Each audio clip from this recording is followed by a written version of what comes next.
안녕하십니까. 도라인 성형외과 조재호 김윤근 정유석입니다. 오늘은 복부 거상에 대해서 알아보도록 하겠습니다. 최근에 우리나라가 과체중 환자도 많이 늘고 급격하게 다이어트 하시는 분들도 많이 늘어가지고 살이 처진 분들이 되게 많이 있습니다. 그래서 복부 거상에 해당하는 분들이 방금 말씀하신 것처럼 급격한 다이어트, 출산 후 이런 경우에 복부가 늘어져 있는데 그게 지방 문제만 아닌 경우가 많습니다. 과도한 다이어트 같은 경우에는 아예 이런 식으로 이제 처져 있는 경우가 많고요. 그다음에 이제 원래 표준 체중이셨는데 이제 아이를 가졌다가 분만 후 본인 체중으로 돌아온 상태인 경우에 피부가 이렇게 쪼글쪼글하게 돼 있는 분들이 있어요. 되게 스트레스 받아 하시는 분들 많거든요. 이럴 때 이제 이건 탁 절개해서 이렇게 탁 피면 탁 펴질 수 있는 그런 게 이제 바로 복부 거상 수술이 되겠습니다. 단계를 또 물어보실 거예요. 배꼽 아래쪽으로만 좀 처져 있으면 그 밑에 처진 피부만 톡 잘라내면 되는 경우가 있어요. 아주 간단하게. 그 1단계. 그런데 그것보다 좀 많이 잘라내야 되면 배꼽 있는 데까지는 방리를 하고 잘라내는 건 배꼽 아래쪽에서 잘라내게 되거든요. 이제 이러면 한 2단계가 되고 그다음에 이제 배꼽 위쪽까지 다 처져 있으신 분들이 있어요. 그렇죠. 이러면은 배꼽 위쪽까지 방리를 다 해야 되기 때문에 수술 범위가 좀 커지고 밑에 가로 상처도 좀 길어지고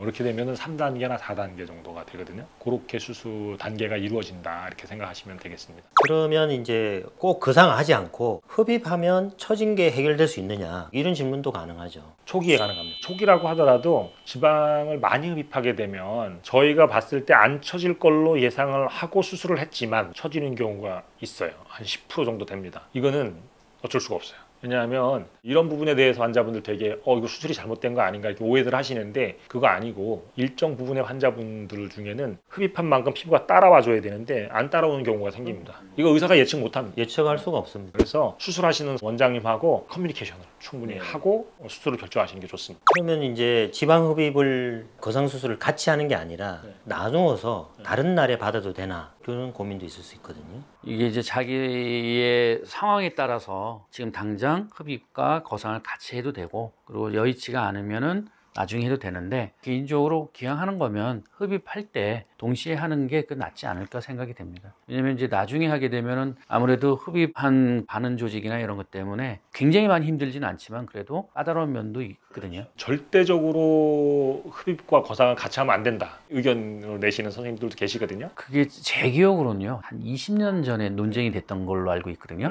그 당시에는 흡입하고 거상 수술을 같이 안 하는 것이 주였는데 최근에는 같이 해도 아무 문제 없다. 이게 이제 메인이 됐죠. 그리고 이제 우리 병원 같은 경우는 줄기세포 복부 거상을 하기 때문에 같이 해도 아무 문제가 없다. 거상을 할 때 피부에 판이죠. 피판을 들었다가 피판 쪽에 혈액 공급을 원활하게 증가시키는 기술을 오랫동안 축적해 왔어요. 그래서 흡입을 같이 해도 이 피판의 괴사율이 거의 제로에 가깝거든요. 아주 미미하니까 크게 문제될 것 같지는 않습니다. 그리고 이제 흉터가 어디에 생기는지 이건 다빈도 질문입니다. 기본 원칙은 팬티 안에 감춰지도록 수술을 하죠. 절개를 그거보다 조금 더 높게 하면 수술 의사도 편해요. 그렇지만은 거상의 특성상 디자인을 하고 잘라서 이렇게 내리면 고개 생길 것 같지만 실제로는 절개선이 이렇게 딸려 올라가요. 올라오죠. 그래서 팬티 라인에다 딱 이걸 만들어 버리면 나중에 수술하고 나면 팬티보다 이렇게 올라와요. 그래서 저희는 밑으로 내려서 수술을 하고 그렇기 때문에 수술 시간도 조금 더 걸리고 좀 더 어렵지만 흉터를 진짜로 팬티 안에 딱 숨길 수 있도록 저희가 하고 있죠. 거의 대부분 골반 청바지 입으실 수 있고 그쵸. 비키니 수영복 입으실 수 있을 정도가 됩니다.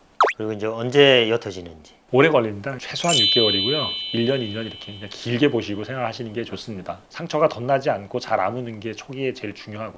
그렇죠. 그리고 이제 마지막 질문입니다. 더라인만의 자랑. 줄기세포와 거상을 같이 하면 무슨 장점이 있느냐? 그런 질문 많이 하십니다. 우리가 줄기세포 쓰는 게 복부 같은 경우에는 이만큼을 이렇게 박리를 해갖고 피부를 이렇게 들었다가 놓는 거예요. 이렇게 되면은 피부 밑에서 오는 이렇게 수직 방향의 혈액 공급이 차단이 되는 거거든요. 이것을 이겨내고 살려내야 되는 건데 이때 줄기세포가 지대한 영향을 미칩니다. 그 외에 우리가 다양한 방식으로 여기에 혈액 공급을 증가시키기 위한 노력들을 합니다. 그렇죠. 근데 그 중에 메인이 줄기세포예요. 그래서 우리가 흡입과 거상을 동시에 할 수도 있고 조금 더 과감하게 많이 잘라낼 수도 있는 그런 장점이 있습니다. 줄기세포가 있으면 상처가 빨리 낫고 혈액 공급에도 너무나 도움이 많이 되고 모든 면에서 유리한 거죠. 줄기세포 사용하면 즉시 혈액순환에 도움이 됩니다. 또 저것도 있어요. 타병원에서 복부 거상하고 오시는 분들 가끔 보면요, 오랜 시간이 됐는데도 배의 피부의 텍스처가 부드럽지가 않아요. 뻣뻣하고 딱딱하신 분들 되게 많거든요. 근데 저희가 수술해드린